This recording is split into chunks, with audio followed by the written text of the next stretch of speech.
कैसा था नामी का धीमान, तो वहीं आज प्रदेश में 12वीं बोर्ड के नतीजे घोषित कर दिए गए हैं। सभी बच्चों ने बहुत ही अच्छा प्रदर्शन किया है। वहीं अंबाला जिले में भी बच्चों का बेहतरीन प्रदर्शन देखने को मिला है। आपको बता दें कि अंबाला सिटी के मुरलीधर डीएवी पब्लिक स्कूल की मानवी मल्होत्रा 99% अंक लेकर कॉमर्स स्ट्रीम में जिला टॉपर रही हैं। वहीं नॉन मेडिकल में आशी 98.6% अंक लेकर जिले में टॉप किया है। साथ ही आर्ट स्ट्रीम में नीमाप्रीत ने 97.6% अंक लेकर स्कूल का नाम रोशन किया है। आपको बता दें कि मेडिकल स्ट्रीम में सौरभ कुमार ने 95.8% अंक लेकर स्कूल में अपना परचम लहराया है। तो आइए आपको ले चलते हैं मुरलीधर डीएवी स्कूल और आपको बताते हैं कि इन बच्चों और उनके अभिभावकों के साथ साथ स्कूल प्रिंसिपल आर सूरी ने स्कूल की इस उपलब्धि पर क्या कुछ कहा है। आपका नाम? आशी। आशी, लॉकडाउन के दौरान आपके इतने अच्छे परसेंट आए हैं 98.6, तो आपका क्या रहा एक्सपीरियंस? जैसे इतने मार्क्स लेने पे मुझे एक चीज़ मैंने नोटिस करी कि सेल्फ स्टडी और कंसिस्टेंसी इज़ इम्पॉर्टेंट। कंसिस्टेंसी के साथ चलते हैं, जब आप फ्लो में चलते हैं तो इजी हो जाता है, चाहे लॉकडाउन भी हो तो ऐसे डिफ़िकल्टी नहीं आती पढ़ते पढ़ते, तो या इजी हो जाता है। आशी, आपकी स्ट्रीम क्या है? Non medical. तो नॉन मेडिकल में आप एम क्या है आपका? एम मेरा साइंटिस्ट बनने का है। शॉर्ट टर्म गोल मेरा इंजीनियरिंग में एडमिशन लेने का है और उसी पे अभी आगे इंजीनियरिंग एंट्रेंस भी है, उसका फोकस चल रहा है उसका भी।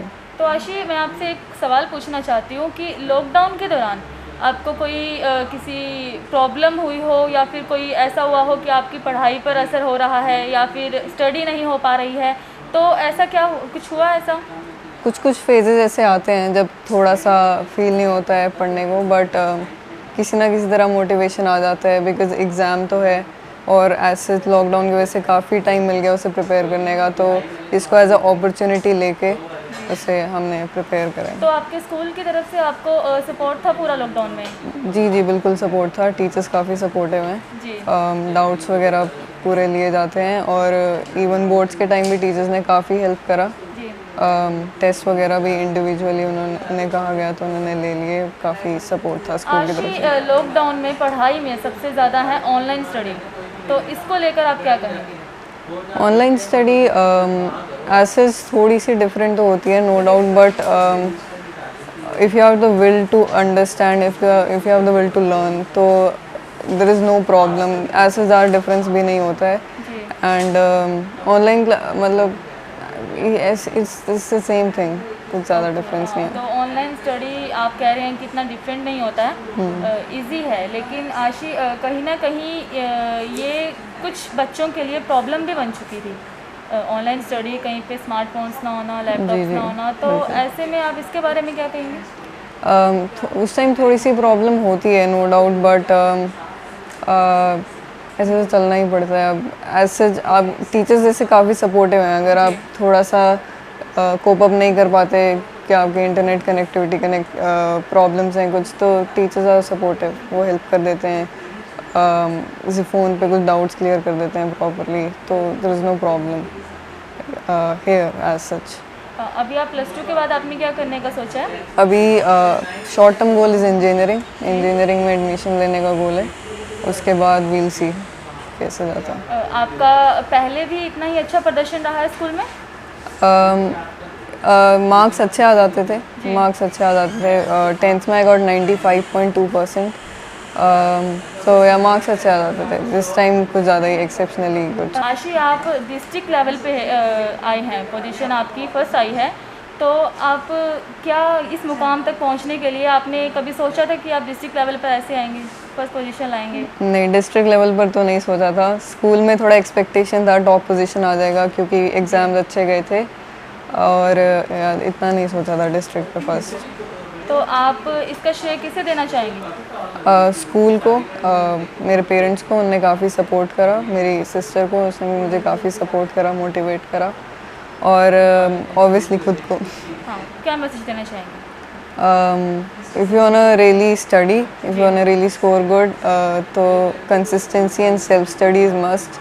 आपके स्कूल्स आपको हेल्प कर सकते हैं, बट आपको खुद भी पढ़ना पड़ेगा। अगर आप 5-6 घंटे स्कूल में जाके पढ़ते हैं और उसे घर जाके रिवाइज़ नहीं करते हैं तो उसका कोई यूज़ नहीं है, तो खुद भी पढ़ना पड़ता है। काफ़ी self study is really important, जो काफ़ी बच्चे नहीं कर पाते हैं। एंड सोशल मीडिया वगैरह तो गिव अप करना ही पड़ता है क्योंकि आशी, आपको बहुत बहुत धन्यवाद हमारे चैनल में अपना इंटरव्यू देने के लिए। तो आपको हमारे चैनल की ओर से बहुत बहुत बधाई। तो ये थे आशी जिन्होंने डिस्ट्रिक्ट टॉपर हैं नॉन मेडिकल से। तो इनकी हम अभी मदर से बात करेंगे जो खुद मुरलीधर डीएवी स्कूल में एक लेक्चरर हैं मैथमेटिक्स की। तो आइए हम उनसे बात करते हैं। मैम, आपका नाम? I am Bharti and I am PGT mathematics in this school. Okay ma'am, आपकी बेटी खुद इस स्कूल में है, तो वो डिस्ट्रिक्ट टॉपर है, आ चुकी है, तो आपका क्या महसूस कर रहे हैं आप इसको लेकर? आई फील वेरी प्राउड, मुझे बहुत अच्छा लग रहा है। बच्चे ने पूरे साल मेहनत की है और सभी टीचर्स ने उसकी सक्सेस में कंट्रीब्यूट किया है। स्कूल ने हमेशा बच्चे को सपोर्ट किया है हर लेवल पर और I am very thankful to the teachers and to the school authorities. As a parent I am saying कि मैं सभी टीचर्स और स्पेशली आवर प्रिंसिपल सर जो कि बच्चों को बहुत ज़्यादा कोऑपरेट करते हैं बच्चों के साथ, हर तरह की फैसिलिटी जब जब उन्हें चाहिए हो, इवन प्रैक्टिकल्स तक हमारे बच्चे को एक्स्ट्रा टाइम देकर करवाए गए। तो आई एम वेरी मतलब हैप्पी फॉर दैट कि इतना ज़्यादा कोऑपरेशन बच्चे को मिला जिस वजह से बच्चे का ये रिजल्ट है। मैम, स्कूल से जो टॉप 3 डिस्ट्रिक्ट में आए हैं, जिन्होंने जो डिस्ट्रिक्ट पोजीशन पर आए हैं, आप उनके बारे में क्या कहेंगे? आप बताएंगे उनके बारे में? कॉमर्स में हमारे बच्चे ने टॉप किया है, मानवी 99% लेकर। बच्चा बहुत ही सिंसियर लड़की है। 10th में भी उसके बहुत अच्छे मार्क्स थे और बहुत रेगुलर रही है स्कूल में टीचर्स की गाइडेंस के अंडर। उसने बहुत हार्ड वर्क किया और she has brought a good result to us also and for the school also. आपके स्कूल का मैम प्रदर्शन बहुत अच्छा रहा है। हाँ जी। और ऐसे में लॉकडाउन के चलते स्टडी को लेकर क्या क्या रहा, स्कूल का सपोर्ट क्या रहा बच्चों को, आप इसके बारे में बताएंगे? As far as this 12th goes, जिसका रिज़ल्ट है वो तो लॉकडाउन तक इनका पहले ही पेपर्स हो चुके थे। जो प्रेजेंट हमारे स्टूडेंट्स हैं उनको हम ऑनलाइन टीचिंग प्रोवाइड कर रहे हैं through videos and virtual classes also are starting now. तो बच्चों के लिए डिफ़िकल्ट है, काफ़ी डिफ़िकल्ट है, ये फैक्ट है। It is very difficult for the children also and for us also, क्योंकि 1-to-1 टीचिंग पे जो बात होती है वो ऑनलाइन टीचिंग पे आई शुड से कि उतना इफ़ेक्टिव नहीं हो पाता। But still we are trying our level best कि हम बच्चों को best facility through online teaching provide कर सकें। तो मैम, ऑनलाइन टीचिंग थी तो बच्चे का पूरा सपोर्ट रहता था आपको? ऑनलाइन टीचिंग में हमें पेरेंट्स का सपोर्ट है। Parents are very supportive. No doubt कुछ बच्चों को प्रॉब्लम आती है जो डिस्टेंट प्लेसेस से, नियर बाय विलेजेस वगैरह से आते हैं, वहाँ पे कई बार नेटवर्क इश्यूज़ रहते हैं। But still I should say कि हमारे पेरेंट्स हमारे को बहुत ज़्यादा कोऑपरेट कर रहे हैं and they are really appreciating the efforts the school is making. ये तो चलिए, नेटवर्क इश्यूज ये अलग है मैटर, लेकिन कुछ स्टूडेंट्स ऐसे होते हैं कि ऑनलाइन क्लास के लिए नहीं आते हैं। कुछ स्टूडेंट्स ऐसे होते हैं। देखिए, ऐसा है, वर्चुअल क्लासेस अभी हमारे शुरू होने वाली हैं। अभी तक we were sending the videos और पेरेंट्स से कुछ जो रिस्पांस है हमारे पास वो बहुत अच्छा है। नोटबुक्स भी चेकिंग के लिए आती हैं, तो हम देखते हैं कि बच्चों ने काम कंप्लीट किया हुआ है। तो अब let's see what will be our experience in the virtual classes. तो अभी स्कूल ओपन हो जाएंगे, क्लासेस सब ओपन हो जाएंगे, बच्चे आने लग जाएंगे स्कूल में, तो क्या तैयारी है स्कूल की? We are hoping for the best for the students. All depends on the situation regarding corona. I hope this pandemic will be over and our students can come to school. We are desperately waiting for our students and we would love to teach them in the school. We are ready and अगर school open होते हैं तो with all the precautions, the school is ready to open with all the precautions. आपके 97.6 marks आए हैं, तो आपकी stream क्या रही है? ऑनलाइन स्टडी आपको कोई ऐसी प्रॉब्लम हुई है स्टडी के लिए कि जो मतलब पहले ऑफलाइन होती थी, स्कूल में आपको पढ़ने को मिलता था, नॉलेज भी ज़्यादा मिलती थी, लेकिन अब सिर्फ एक टेक्नोलॉजी तक ही स्टडी रह गई थी लॉकडाउन के दौरान, तो इसको लेकर आप क्या कहना चाहेंगे? इसका मेरा पर्सनल कुछ एक्सपीरियंस नहीं रहा, बट जहाँ तक मुझे लगता है ऑब्वियसली बहुत बड़ा चेंज है ऑनलाइन स्टडी और ऑफलाइन में। ऑब्वियसली जब तुम्हें फिजिकल इन्वायरमेंट मिलता है पढ़ने का तो वहाँ पे बिल्कुल ही डिफरेंट होता है, ऑनलाइन में डिफरेंट। ऑनलाइन में किसी को नहीं पता तुम सीधे से पढ़ रहे हो नहीं, जो करना है करो, तुम उधर टीचर पढ़ा रहे हैं कुछ, तो उतना जितना effective offline study I think online study का नहीं है। तो इससे पहले आपका क्या प्रदर्शन रहा यहाँ पे? स्कूल में मार्क्स रिजल्ट को लेकर?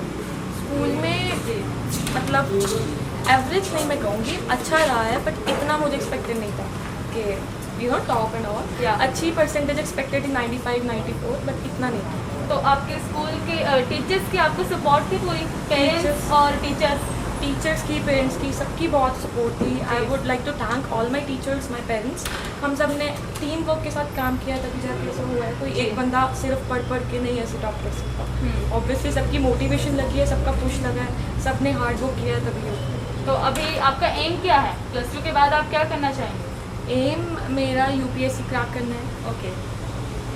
सर्विसेज में जाना है। तो आपने मतलब सोच लिया है कि आपने प्लस 2 के बाद अभी क्या करना है? प्लस 2 के बाद I am planning for B honours. Okay graduation के बाद maybe I plan for UPSC further. Okay. तो अभी स्कूल में और भी बच्चों के मार्क्स अच्छे आए हैं और आप टॉपर हैं स्कूल की, तो आप ये महसूस कैसा कर रही हैं? हाँ, ऑब्वियसली बहुत अच्छा लगता है, क्योंकि सब टीचर्स मुझे कॉन्ग्रेचुलेट कर रही थी, आप थर्ड आए, आप थर्ड आए। मुझे नहीं पता था, जब मेरा रिजल्ट आया मैंने अचानक से मार्कशीट देखी, तो उधर था कि highest in arts and third in the school. So I was shocked, I was surprised कि मेरे हाईएस्ट आ गए, तो ऑब्वियसली बहुत खुशी हुई थी। ओके। तो मतलब इससे पहले भी ये खुशी आपके सामने आई है या फिर ये फर्स्ट टाइम है कि आपको इस खुशी जो आपके सामने आई है, ये आपका महसूस जो आप कर रही हैं, इतना अच्छा एक्साइटमेंट? पहले भी मेरे मार्क्स अच्छे आ चुके हैं, like 19 10th and 90 in 11th as well, but top करने का होता है, वो अलग एक्साइटमेंट होती है, तो वो इस बार मुझे फील करने को मिली। तो अब वक्त है मुरलीधर डीएवी स्कूल के प्रिंसिपल से बात करने का। तो आइए हम उनसे बात करते हैं और जानते हैं कि उनके इस स्कूल के अच्छे प्रदर्शन के बारे में वो क्या महसूस कर रहे हैं। मैं सबसे पहले दीप एक्सप्रेस न्यूज़ चैनल का मुरलीधर स्कूल में स्वागत करता हूं और वालिया साहब जो कि हमारे साथ पिछले लगभग 25 सालों से डीएवी स्कूल के साथ मेरे साथ पर्सनली जुड़े हुए हैं, मैं उनका भी बहुत बहुत धन्यवाद करता हूं। और दीप चैनल दिन और रात आगे उन्नति के पथ पर अग्रसर होता हुआ हम देख रहे हैं, तो मैं उनको, आप पूरी टीम को शुभकामनाएं देता हूं। सर बहुत बहुत शुक्रिया आपका, आपको भी बहुत बहुत शुभकामनाएं हमारी तरफ से। आपके स्कूल का इतना अच्छा प्रदर्शन रहा है 12वीं क्लास का, तो आप इसके बारे में क्या महसूस कर रहे हैं? हाँ, बड़े खुशी की बात है कि जिस दिन हमें अचानक पता लगा कि आज रिज़ल्ट आने वाला है। पहले प्लस 2 का रिज़ल्ट आया 13 जुलाई को और बहुत ही चिंता भी लगी हुई थी कि लॉकडाउन में कुछ डिले हो गया बच्चों की इतनी क्वेरीज़, पेरेंट्स की क्वेरीज़, क्योंकि उन्होंने आगे प्रोफेशनल कॉलेजेस में एडमिशन्स के लिए उनको चिंता हो रही थी। हमें भी था, क्योंकि हर साल की भांति हमें भी होता है हमारे बच्चों का रिज़ल्ट कैसा आए कैसा नहीं आए, तो हम लोग सब वरीड भी थे और पूरा विश्वास भी था कि हम लोग हर साल की तरह अच्छा प्रदर्शन करेंगे और पूरी उम्मीद के अनुरूप, पूरी आशा के अनुरूप, बल्कि उससे भी बढ़कर हमारा रिज़ल्ट बहुत अच्छा रहा। 12th का रिज़ल्ट के बारे में मैं बात बताऊं तो उसमें हमारे मानवी मल्होत्रा ने 99% लेकर पूरे डिस्ट्रिक्ट में टॉप किया। हमें उम्मीद तो थी कि वो बहुत अच्छा प्रदर्शन करेगी। रात को लगभग 8 साढ़े 8 बजे हमें टाइम्स ऑफ इंडिया के और कुछ और न्यूज़ चैनल्स के जागरण से भी आया, भास्कर से भी आया, तो हमें कुछ चैनल से हमें ये फ़ोन आया कि आपकी जो मानवी मल्होत्रा है उसने कॉमर्स में पूरे डिस्ट्रिक्ट में टॉप किया है और आशी जो है हमारे नॉन मेडिकल में 98.6% लेकर उसने पूरे डिस्ट्रिक्ट में नॉन मेडिकल में टॉप किया और मानवी ने कॉमर्स में 99% लेकर डिस्ट्रिक्ट में टॉप किया। तो हमें और भी ज़्यादा खुशी हुई और आज तक 26 साल तकरीबन हमारे 26 सेशन निकले हैं 12th के, तो ये 99% आज तक किसी बच्चे ने नहीं आया। तो ये एक बहुत बड़ा बेंचमार्क सेट कर दिया है मानवी ने कि आगे आने वाले टाइम में हम पूरी उम्मीद के साथ और पूरी आशा के साथ, पूरी लगन के साथ अपने स्टाफ जो कि पहले से ही डेडिकेटेड है, हार्ड वर्किंग है, एक्सपीरियंस्ड है, कॉम्पिटेंट है और हमेशा हर साल अच्छा रिज़ल्ट देता रहा है और हमारी यही कोशिश रहती है कि हम पिछले साल से रिज़ल्ट और अच्छा दें। इसी उम्मीद के साथ हम लोग जुट भी गए हैं और सभी स्टाफ मेंबर्स इवन लॉकडाउन में बहुत अपनी प्लानिंग के साथ हमने नेक्स्ट ईयर की शुरू कर दिया है तैयारी बच्चों के अच्छे रिजल्ट लाने के लिए। सर अभी हमने आपके टॉपर से बात की और उन्होंने हमें बताया कि लॉकडाउन के चलते स्कूल का पूरा सपोर्ट रहा है हाँ उन्हें। जी। तो वो बहुत तारीफ़ कर रहे थे कि हमें पेरेंट्स का और स्कूल का बहुत ही सपोर्ट रहा है। तो आप लॉकडाउन में जो ये ऑनलाइन स्टडी हुई थी, इसको लेकर आप क्या कहना चाहेंगे? हाँ देखो, बात वही है कि दो ही अल्टरनेट हैं। जी पहला अल्टरनेट तो ये है कि जैसे जो ट्रेडिशनल लर्निंग प्रोसेस है वो चलता रहता, जैसे भी स्कूल लगे रहते।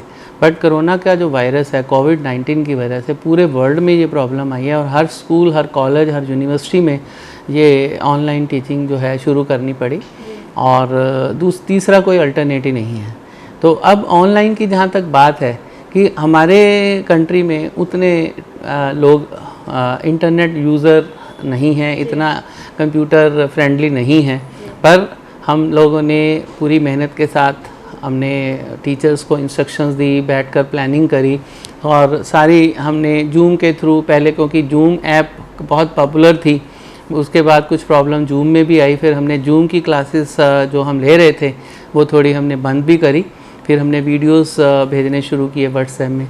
पर अब हम गूगल मीट से क्लासेस चला रहे हैं रेगुलर। 27 से हमारी रेगुलर क्लासेस दोबारा शुरू हो रही हैं। अभी एग्ज़ाम होकर हटे हैं और हम पीटीएम चल रही है, 23 तारीख तक हमारी पीटीएम है और 24-25 को हमने रिपोर्ट कार्ड्स देने हैं पेरेंट्स को और उसके बाद हम 27 से फिर गूगल मीट से 7th to 12th Google Meet से क्लासेस चलेंगी।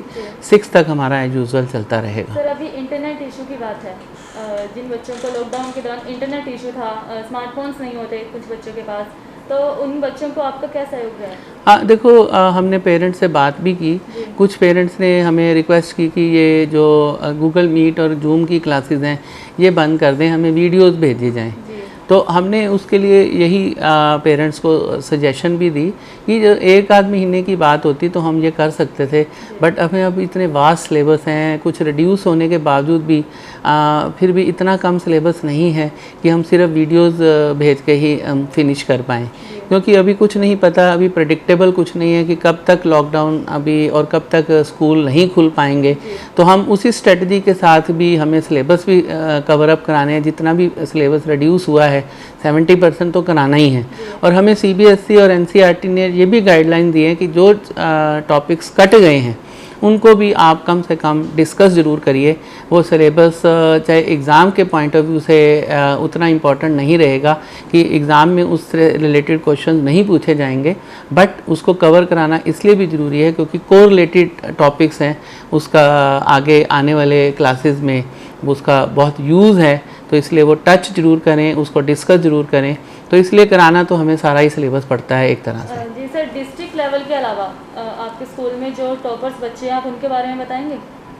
हाँ, जो टॉपर्स बच्चे हैं देखो, वो बिल्कुल हमारे साथ टच में रहते हैं, उनको हम रेगुलर असाइनमेंट्स देते हैं और कुछ हमारे टॉपर्स की जो पढ़ाने की स्ट्रेटजी है वो डिफरेंट होती है। तो हम दो तरह के असाइनमेंट्स बनाते हैं। एक बनाते हैं हम हॉट्स असाइनमेंट्स, जिसमें थोड़ा जो क्वेश्चंस का लेवल होता है वो डिफ़िकल्टी लेवल बढ़ जाता है, ताकि जो इंटेलिजेंट बच्चों की प्रैक्टिस है वो और एक्सपोज़र है वो अच्छे से और ज़्यादा से ज़्यादा हम करवा सकें। और दूसरा जो हमारे पास एवरेज स्टूडेंट्स होता है उसके लिए हम थोड़ा सा एवरेज और लॉट्स, उसको हम बोलते हैं लॉट्स असाइनमेंट्स, उसमें हम थोड़ा एवरेज बच्चों के पॉइंट ऑफ व्यू से असाइनमेंट्स बनाते हैं ताकि उनका जो टारगेट ये है कि वो कम से कम पास भी हों और कम से कम उसको हम 60% तक पहुंचा सकें। तो वो दोनों स्ट्रेटजीज हमारी पैरेलल चलती हैं, इंटेलिजेंट के लिए भी और एवरेज के लिए। सर, लॉकडाउन के बाद अभी स्कूल्स ओपन हो जाएंगे, जब ये कोरोना महामारी के बाद स्कूल्स ओपन हो जाएंगे, सब हो जाएगा, तो एडमिशन्स को लेकर बच्चे प्राइवेट स्कूल में एडमिशन्स लेंगे या नहीं लेंगे, या फिर फ़ीस को लेकर जो फ़ीस प्रॉब्लम जो पेरेंट्स को सबसे ज़्यादा प्रॉब्लम हो रही है लॉकडाउन के चलते, फ़ीस की सबसे ज़्यादा पेरेंट्स की प्रॉब्लम हो रही है कि वो प्राइवेट स्कूल में नहीं पढ़ा पाएंगे, तो उन्हें गवर्नमेंट में एडमिशन देना है। तो इस मुद्दे पर आप क्या बोलेंगे? हाँ देखो, बात पता क्या है कि ऐसी बात नहीं है कि पेरेंट्स भी समझते हैं कि उनके बच्चे की एजुकेशन कहाँ सही है कहाँ नहीं सही है, तो उसके अकॉर्डिंगली पेरेंट्स को पूरा राइट है कि वो कहाँ अपने बच्चे के लिए बेहतर शिक्षा जिनको जहाँ मिलती है वो वहाँ शिफ्ट कर सकते हैं। बट हमारे यहाँ ऐसी कोई प्रॉब्लम नहीं आ रही, पेरेंट्स हमें पूरा सपोर्ट कर रहे हैं। नो डाउट हम भी अंडरस्टैंड करते हैं कि पेरेंट्स को दिक्कत है, लॉकडाउन में सबके इनकम कम हुई है, किसी की जॉब भी चली गई है, तो उस तरह से ऐसी बात नहीं है कि हम अंडरस्टैंड कर रहे हैं और कुछ पेरेंट्स नहीं कर रहे हैं कोऑपरेट, वो भी करने लग जाएंगे, ऐसी कोई प्रॉब्लम हमें नहीं आ रही है। फ़ीस की जहाँ तक बात है, हमें धीरे धीरे अब फ़ीस आनी भी शुरू हो गई है। अभी नो डाउट फ़ीस का हम आपको स्टैटिस्टिक्स बताएं तो अभी 40 to 50% पेरेंट्स ही फ़ीस दे पा रहे हैं, बट जो नहीं दे पा रहे हैं वो हमारे साथ कॉन्टैक्ट में हैं, अपनी किसी मजबूरी को बताते हैं तो हम उनका पूरा कोऑपरेट कर रहे हैं। ऐसी कोई बात नहीं, हमने किसी बच्चे का आज तक कोई नाम नहीं काटा, किसी बच्चे को यूनिट टेस्ट देने से हमने वंचित नहीं किया, उसका हमने रिज़ल्ट तक भी निकाल दिया है। बट ऐसा हम रिमाइंडर 1 आध 2 बार दिए हैं कि बच्चे अपने पेरेंट्स को कहें कि फ़ीस जमा कराएं, और पेरेंट्स हमें कोऑपरेट कर रहे हैं और अंडरस्टैंड भी कर रहे हैं। जहाँ तक एडमिशन्स की बात है, नो डाउट थोड़ा सा एडमिशन्स में थोड़ा इस बार लग रहा है कि अफेक्ट तो हुआ है हमें भी, कि पेरेंट्स हो सकता है शिफ्ट कर रहे हों, हो सकता है अभी कुछ क्लियर भी नहीं है पिक्चर, क्योंकि अभी जब तक रेगुलर स्कूल नहीं लगता तो हम एडमिशन्स का हमें अंदाज़ा लगाना उतना पॉसिबल नहीं हो रहा। बट ऑन द होल फिर भी हमें लगता है कि हम अपने टारगेट को पूरा कर लेंगे। अब स्कूल ओपन होंगे इस कोविड-19 के बाद, या जब सब ठीक हो जाएगा, तो उसको लेकर आपके स्कूल की क्या तैयारी है सर? और जैसे हमारे को गाइडलाइंस मिनिस्ट्री ऑफ हेल्थ से, गवर्नमेंट ऑफ इंडिया की डायरेक्शंस गाइडलाइंस आएंगी, सैनिटाइजेशन है, जैसे बच्चों का मास्क लगाना ज़रूरी है, सोशल डिस्टेंसेस के नॉर्म्स फॉलो कैसे करने हैं, ऑड इवन का जो हमें टाइम टू टाइम हम पढ़ रहे हैं कि हो सकता है एक दिन आधे बच्चे बुलाएं, अगले दिन दूसरे रिमेनिंग आधे बुलाएं, इस तरह की जैसे स्ट्रेटजी आएगी तो we will definitely follow those guidelines. Thank you so much sir. Deep express news और हमारे एमडी तेजेंद्र सिंह वाले जी की तरफ से आपको बहुत बहुत शुभकामनाएं, आपके स्कूल का इतना अच्छा प्रदर्शन रहा। ये थे हमारे साथ मुरलीधर डीएवी स्कूल के प्रिंसिपल आर सूरी जी, जिन्होंने बताया कि उन्हें अभिभावकों का पूरा सहयोग है, चाहे कोविड-19 के बाद या फिर पहले, लेकिन उन्हें पूरा सहयोग है और उनके स्कूल का बहुत ही अच्छा प्रदर्शन रहा है। तो आप बने रहिए हमारे साथ और देखते रहिए दीप एक्सप्रेस न्यूज़।